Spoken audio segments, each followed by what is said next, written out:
Samantala, malungkot na balita, isang sanggol sa Las Piñas City ang nasawi matapos malunod sa baha sa kasagsagan ng pag-uulan sa Metro Manila July 8 ng gabi.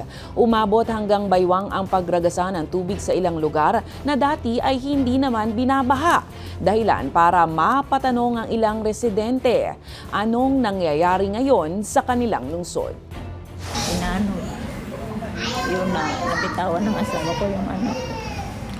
Sa sobrang lakas po ng tubig.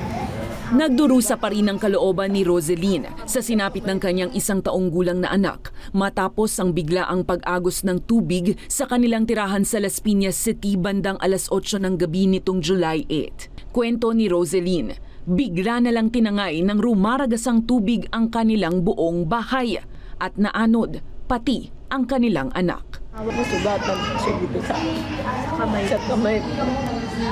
Buti nakaligtas ako. At saka yung bata lang po hindi namin na nailigtas. Sobrang laki ng tubig. Nasa loob lang kasi kami ng bahay. Hindi kami nakalabas. Kalaunan, natagpuan ng isang binatilyo ang sanggol at agad na dinala sa mga otoridad. Sisigaw ng rescue daw dahil daw nalunod daw po yung bata. So agad naman po natin itong tinugunan, nag-conduct tayo ng CPR. Naitakbo pa ang bata sa ospital pero wala na itong buhay.